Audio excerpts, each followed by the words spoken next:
Thank you very much, Ian. Good morning, everybody. Thank you. It's a great privilege to be here. And I want to say a big thank you to everybody at JCB for making this possible. It's I think, about 20 years ago since I first came here with Nigel Chell to test drive the 3CX backhoe loader, that edition of it. And it's fantastic to discover that in the interim, you have sold nearly 750,000 editions of that machine, backhoes, across 150 countries. And you've done it with the optimism and the relentless technological innovation that I believe should be the hallmarks of the next phase of Brexit. And by the way, I want to congratulate this incredible company on its record year. I'm allowed to reveal it. Perhaps you haven't posted your figures yet, Nigel, but you've had a record year. Sales up 26% or something like that. Hashtag despite Brexit. Congratulations to all of you. Now, if like me you're privileged to drive one of these custard colossi, you will find that they're incredible things. They can move virtually any obstacle out of their path, tons of rock or gravel, and they can do it unbelievably fast. But, as I discovered, if you engage the wrong gear, then pow, that is a new entrance you've made to the back of your house. And that's kind of where we are now. Because I look at the barriers in the path of this country and our smooth departure from the EU, and there's no doubt that there are a few boulders still lying in the way. But I fear that we are at present pointing in the wrong direction and trying to change the wrong bit of the landscape. And if we spend the next few weeks hydraulically straining to move MPs from one camp to the other, or pointlessly trying to get Mr. Corbyn to come and parley at number 10, we'll be wasting our time. Because the deal, the withdrawal agreement, was thrown out by a record 230 votes, the largest majority in parliamentary history. And that was for the very good reason that it does not correspond to the result of the 2016 referendum. When 118 Tory MPs voted against this now deceased withdrawal agreement, it was because Leavers and Remainers were united in their dismay at a deal that keeps us locked in the customs union, unable to do free trade deals, unable to cut tariffs on our own, whether to make food cheaper or to help African farmers, and a deal that turns us into non-voting members of the EU single market, forced to take rules from Brussels so that this great company would have to accept whatever whimsical specifications Brussels comes up with for JCBs sold not just in the EU, but in the UK too. And yet with no say, no influence by UK officials or ministers in the devising of those rules. So that means if the EU Commission decided in future that there was some innovation taking place here in Atoxis, here in the UK, any UK factory, some innovation of which they disapproved, perhaps because of the threat to market share of continental rivals, and they've been lobbied by those rivals. Let's say a new telescopic handler that could go even further out than 20 meters. Just to pick an idea at random, I think you may be developing such a thing. Let's say they decided against that on health and safety grounds. They could then pass a directive to snuff out that development. And the UK, without any say on the matter, would have no choice to obey. Unless, of course, the government was willing to do the unthinkable and give up control of Northern Ireland. That's the deal. That's the deal. You either give up control of your trade policy, you give up control of your industrial policy, your ability to innovate with, for instance, telescopic handlers, or you give up control of Northern Ireland. That's the deal on the table. Does that seem like a good deal to you? I don't think so. That's not Brexit. That's not democracy. That's a betrayal of the long-term interests of great British companies. And it makes me utterly furious that a UK government could even contemplate such an arrangement. And that is why Parliament has voted this deal down so heavily. And the answer now is not to try to heave MPs from one side of the House of Commons to the other, get them to vote this thing through at the second time of asking. And it's no use trying to come up with some desperate new expedient, the Norway option, the Norway plus option, a second vote, a people's vote, as opposed to what, by the way? An animal's vote? All of which, all those options have already been discounted by the Prime Minister because they would be an even bigger betrayal of Brexit. And it seems incredible to me that anyone could imagine the solution was membership of the Customs Union, without any say in it, by the way, which is a flat contradiction, not just of the referendum, but of the Conservative manifesto. So the answer is to get back in the cab, as it were, turn the wheels, turn around, and face the real obstacle. We need to stop battling each other and focus our efforts on our friends and partners in Brussels. We need to escape the trap of the Irish backstop, and it's frankly more than disappointing that in the 5 weeks since the deal was whisked off the table before Parliament could vote it down, we haven't even tried to get rid of it. We haven't even asked. And of course I know what people will say. They'll say, look, it's not possible. We won't have a chance of shifting the great memorial edifice of the European Commission. And I really, really don't believe that is true. Because the notional purpose of the backstop is to prevent a hard border in Northern Ireland, and no one in Dublin or London or Brussels wants a hard border, intends a hard border, or thinks a hard border is remotely necessary. And so now is the time for us to go back to Brussels, fortified with the emphatic, resounding mandate of Parliament, and demand real change to that backstop. And this time we must mean it so that Britain can get out unilaterally. And whatever our friends and partners are saying now, I think they will be flexible. Because if you follow the way the EU works, I can tell you that it's only in the last few days and weeks of a negotiation that the big concessions are really made. And with their economies stuttering a bit now, with a £95 billion surplus that they have with us in the UK in goods alone, I think they've got every incentive to listen to us. And we're already hearing positive noises from our German friends. So we must have the courage to ask, and we must mean it this time. Well, I can only ask, is the UK government going to do that? Well, I think we have to do that.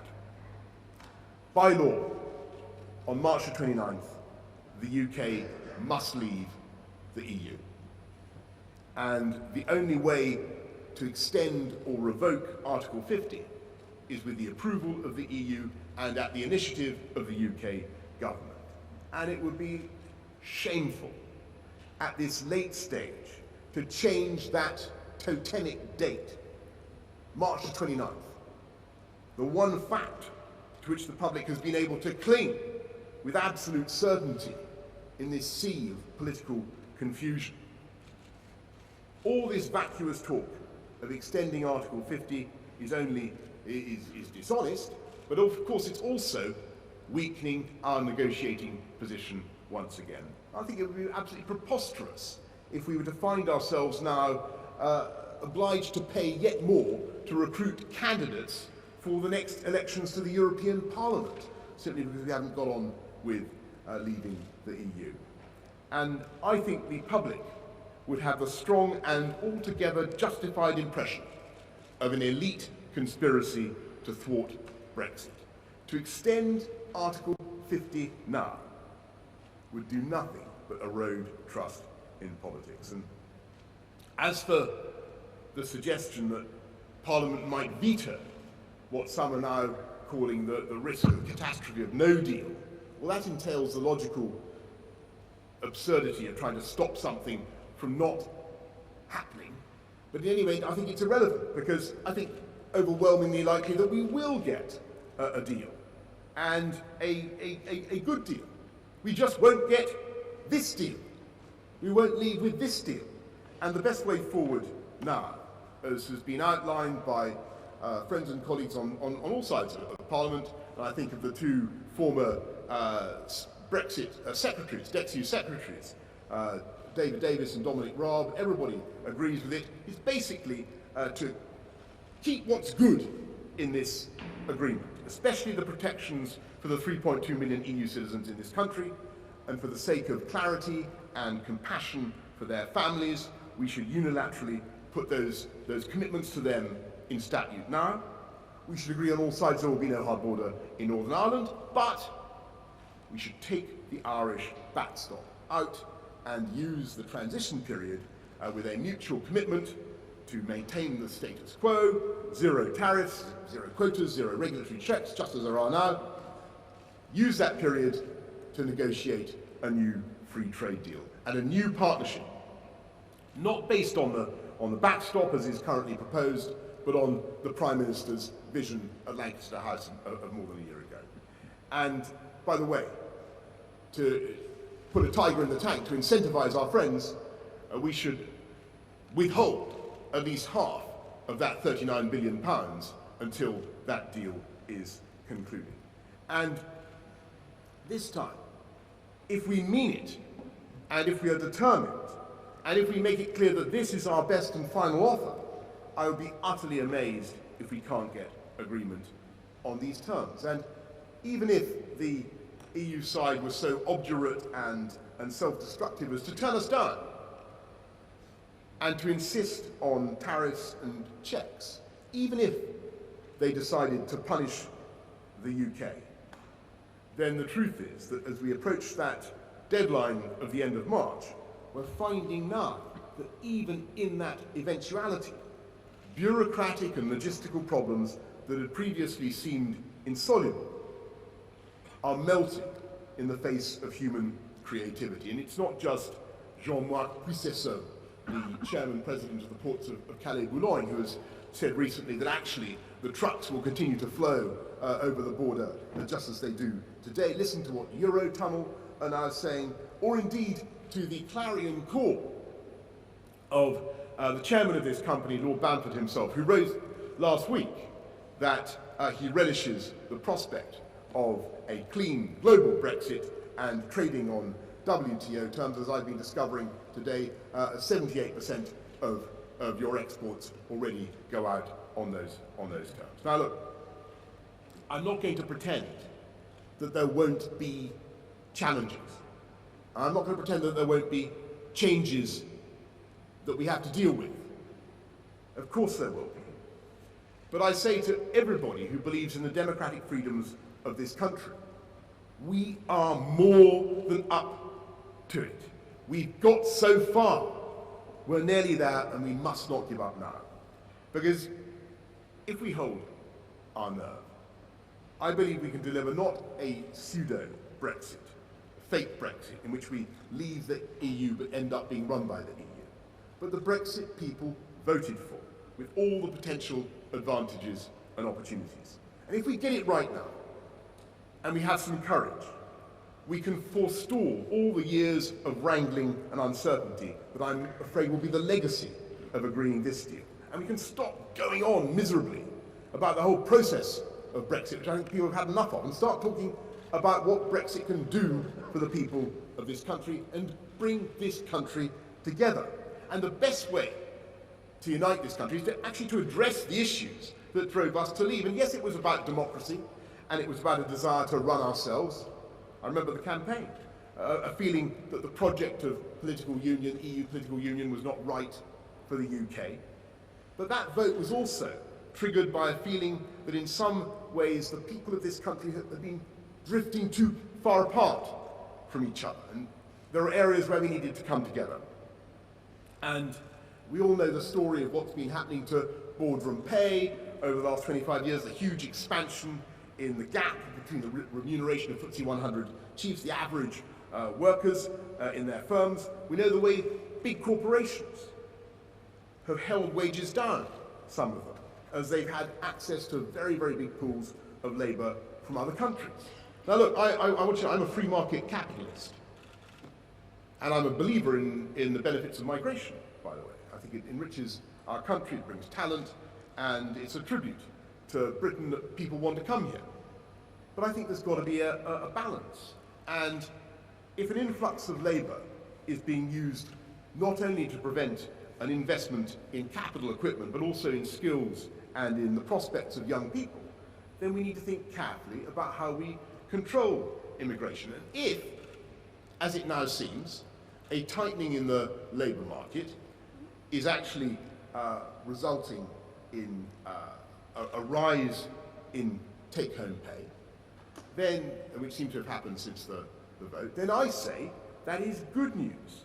Because frankly, this country deserves a pay rise. And it's good news that great companies like Travelodge, for instance, have announced they're taking on 400 more unemployed parents from this country. So if Brexit helps those people, those 400, to earn a little more, and if it holds out the prospect also of cheaper food, cheaper clothes if we're able to have an independent trade policy, do real free trade deals, cut tariffs, cheaper shoes and all that, we should welcome those developments instead of treating this as a problem we have to manage.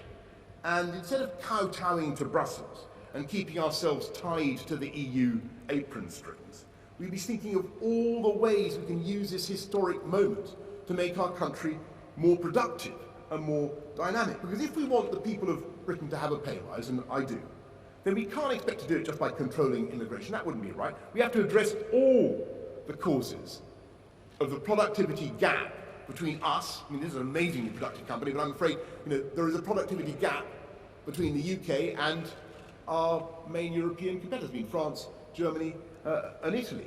And the most worrying gap of all is internal, within the UK.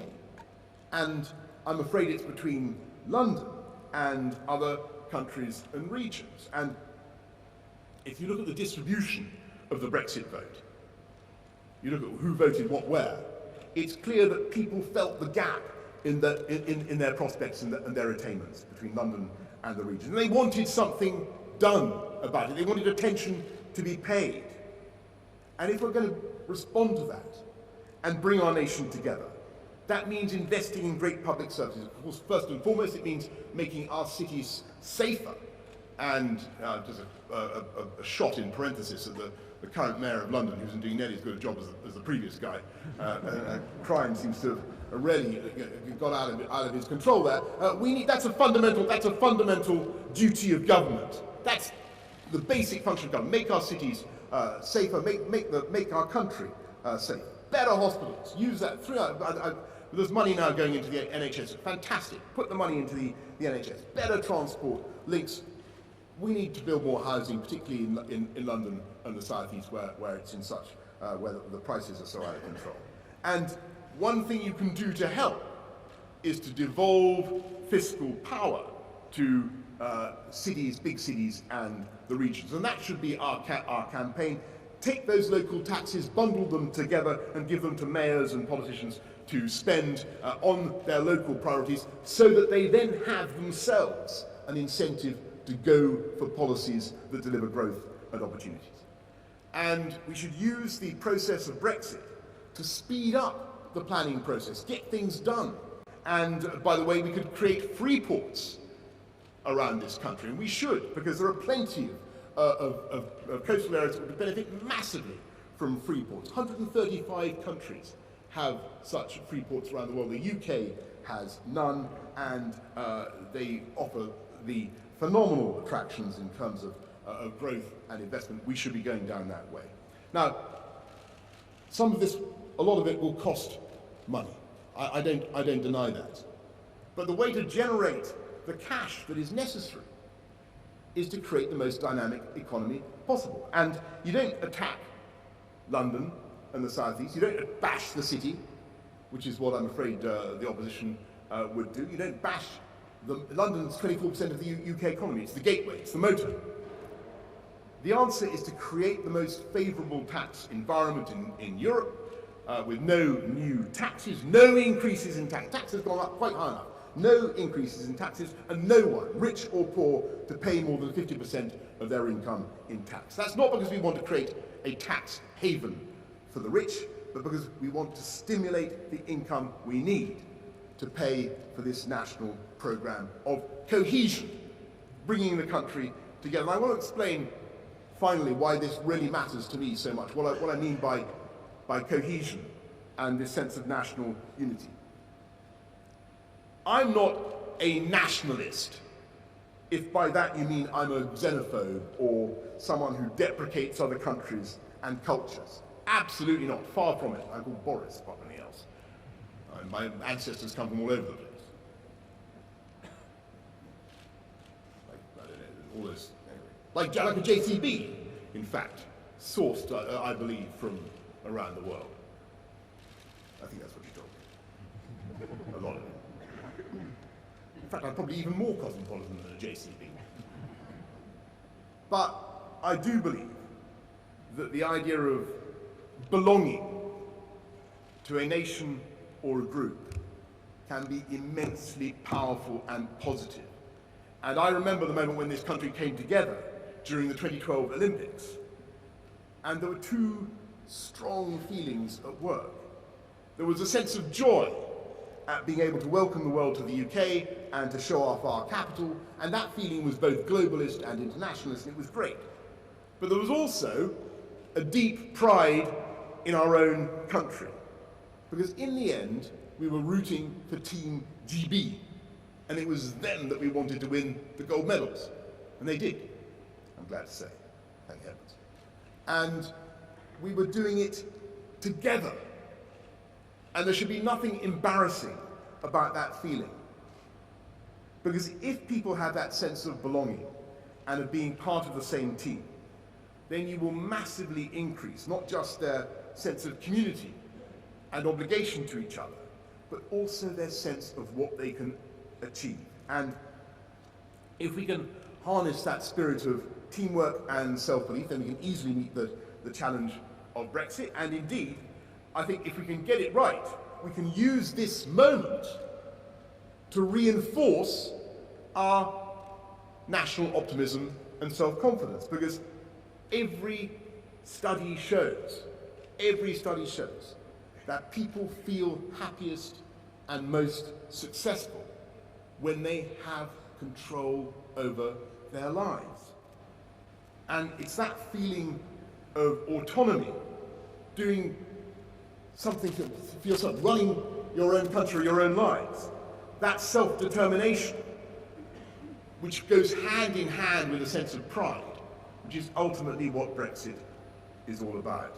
And it's the excitement and the satisfaction of having your own destiny in your own hands. And, by the way, using that autonomy to innovate in tech, or data, or bioscience, or artificial intelligence, or robotics, or finance, any of those things, any of those areas in which Britain leads the world in a way that may be undreamt of by the EU Commission.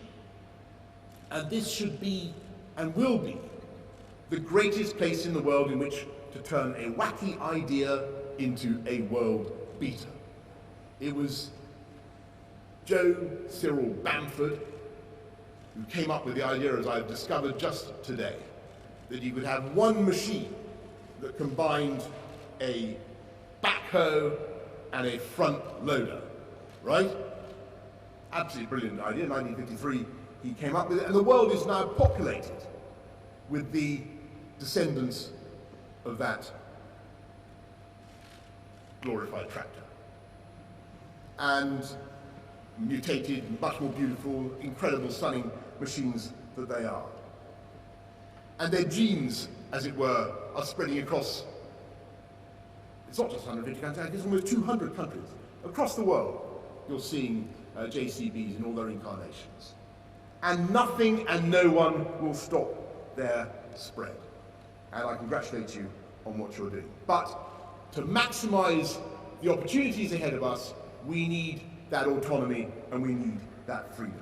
And to achieve that creative autonomy, we must follow the logic of what Parliament has voted for. That is, no to this deal that locks us in, and yes to exit on March the 29th. And whatever terms we eventually come up with, and by the way, I repeat, I do think that they will be favourable to us.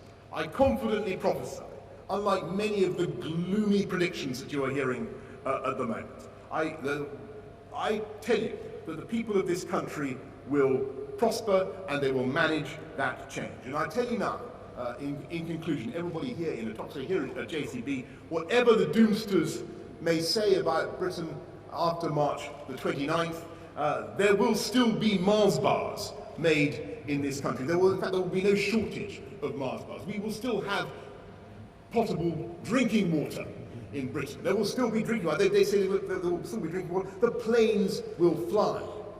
The ferries will ply. And above all, as JCB has demonstrated, there is absolutely nothing, no bureaucratic prejudice or impediment that has been able to stop a British-made backhoe loader from roaring onto building sites around the world, and thereby creating thousands of fantastic jobs here in this country. So let us fire up the engines, stop dithering, emulate the spirit of JCB, and remove from our path the backstop that is the last Brussels-built blockage in the path of a global Britain. Thank you all very much for listening this morning. Thank you.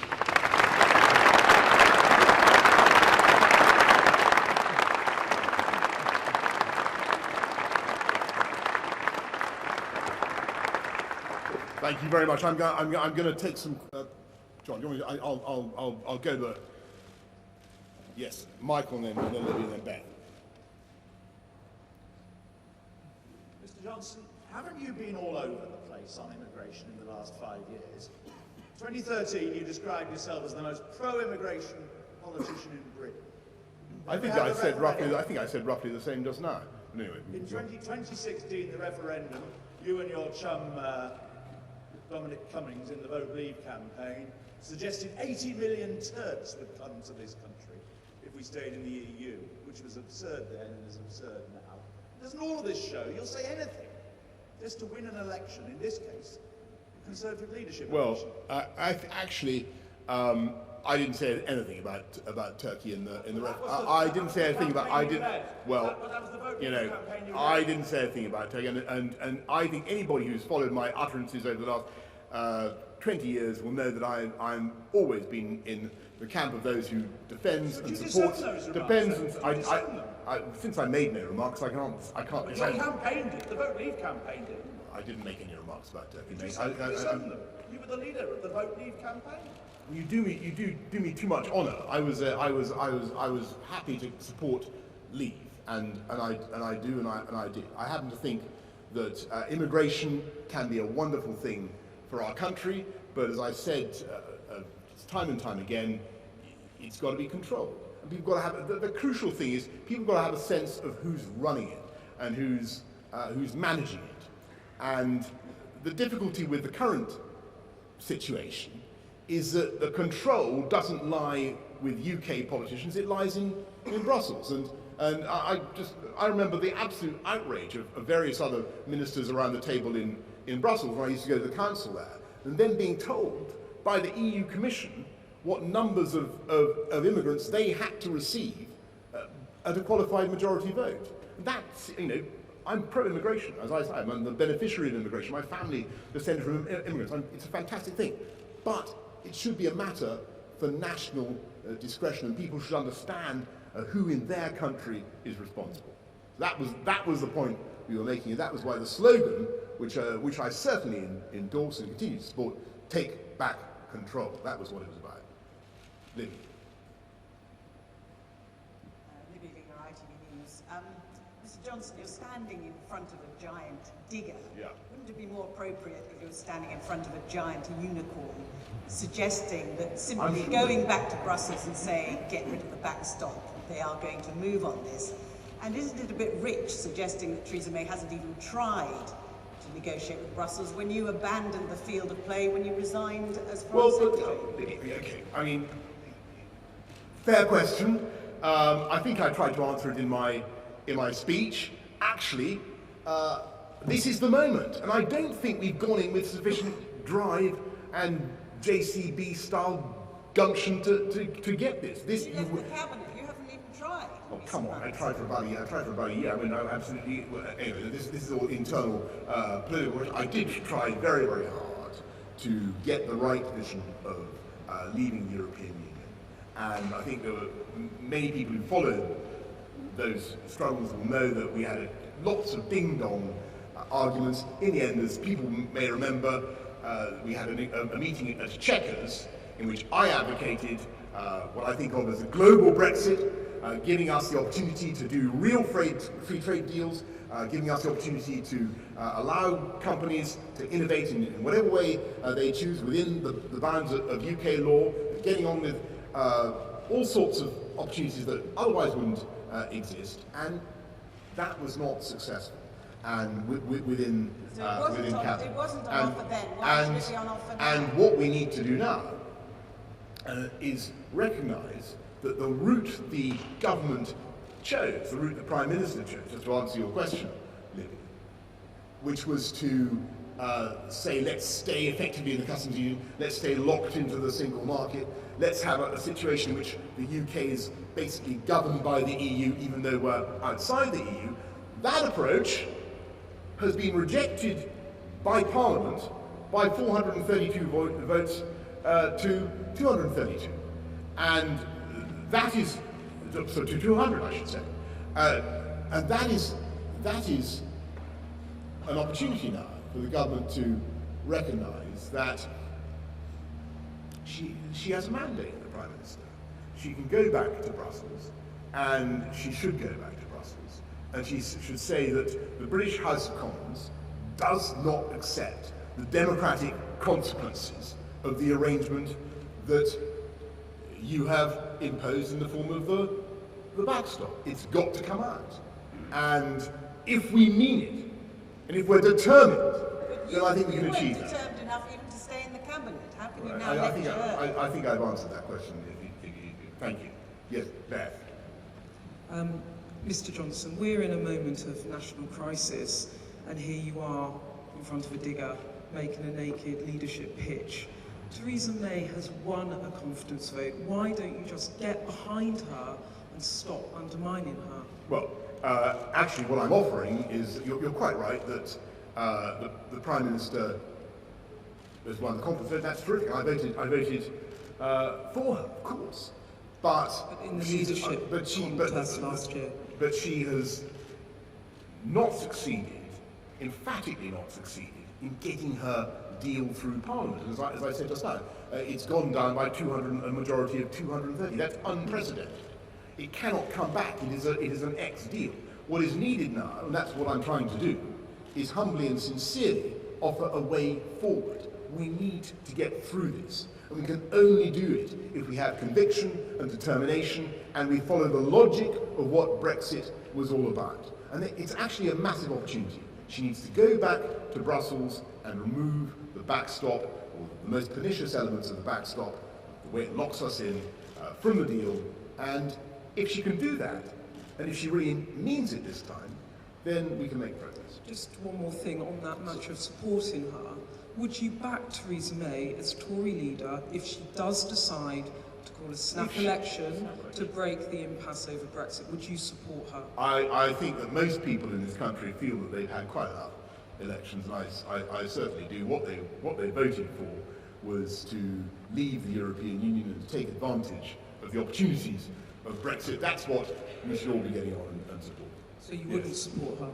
Just to be clear, because she said she wouldn't contest another election. Theresa May promised the 22 committee she wouldn't contest another general election as Tory leader, but if she decides to call a snap election, then that might be difficult. Do you think she should stand down? I think it's highly unlikely that would be the outcome. I think it would be I think a snap election is not the right way through. Why call a snap election when you can just go back to to Brussels and make the point that this deal is unacceptable, we want a better one. And it's so overwhelmingly in their interests to do better, and they can. So that's where we should be focusing.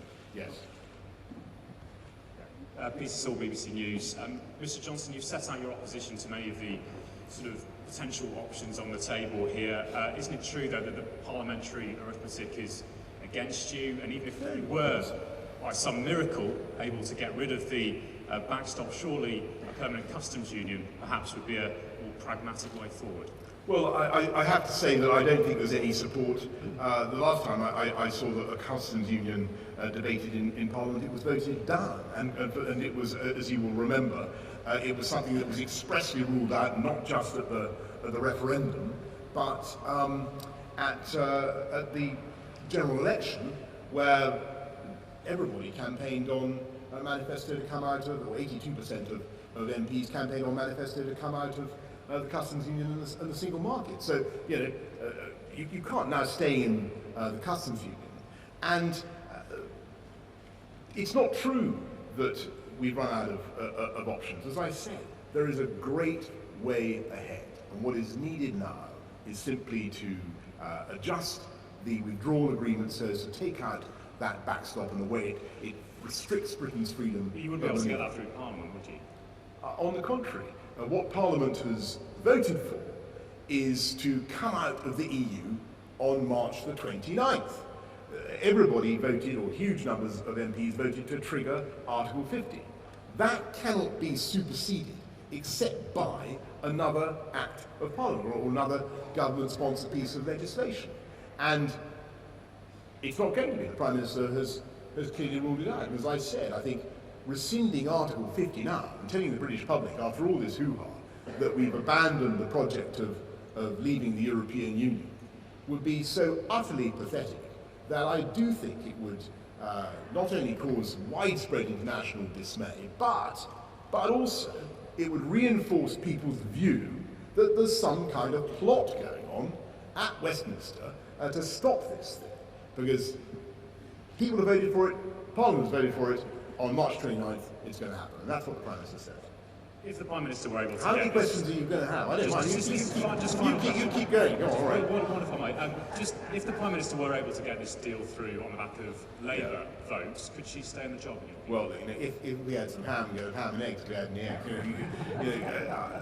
I think rather than exhausting ourselves with these hypotheses about what might or might not happen in Parliament, I think, you know, if you were paying attention to the first 1,500 words of my speech, it was mainly about why we shouldn't waste time pointing the backhoe loader one way when what we wanted to do was turn around the other way and go and remove the obstacles in Brussels rather than trying to sort out what's going on in Parliament.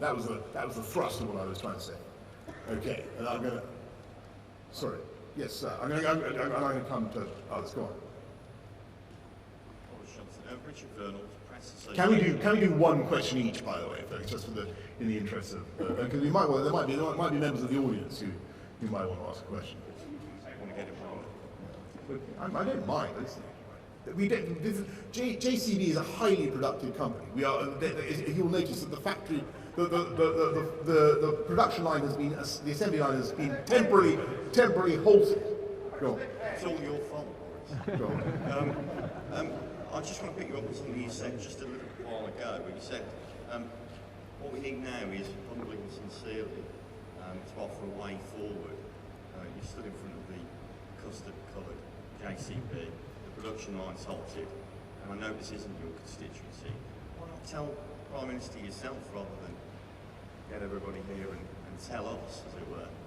Well, that's a very, it's a very fair question. I've told the Prime Minister myself many times, as I was saying to Libby, and I thought perhaps it was a good idea to try and tell as many people as possible, since so far I've not been successful in persuading her. But I think she will come around. Yes, Jack.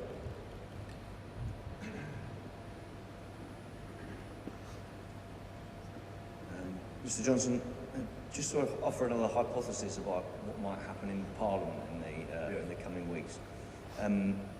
Jacob Rees-Mogg said yesterday that if he was forced to choose between Mrs May's deal and staying in the EU, choose Mrs May's deal, because it would at least mean leaving. Would you make the same choice, or is it never, never, never? What, to which? To her deal. It's not a choice I wish to have, Jack. There are ways in which I'm afraid the deal on offer is worse than being in the EU. Does everybody understand why? For the reason I gave, that if you tried to come up with, normally speaking, if JCB comes up with a brilliant idea, and you want to protect yourself from people in Brussels who may want to have to throttle that idea, to strangle it at birth, you have British civil servants around the table in Brussels, or British ministers who can speak up for you. We're coming out of the EU, but under these proposals, we would still be run by the EU. So that is a real defect, and the same goes for the trade policy and everything else. I don't want to face that choice. I think what we should be going for is the kind of clean global Brexit that I have advocated. And by the way, the trade terms on which JCB does very well around the world. I have the microphone. Yes, come on, give me the microphone. Lynn Davidson from The Sun. Mr Johnson, you talk about uniting the country. Could you be the man to unite your party? And very quickly, the DUP have suggested or indicated they may accept a customs union if the dreaded backstop was removed. Would you be happy with that?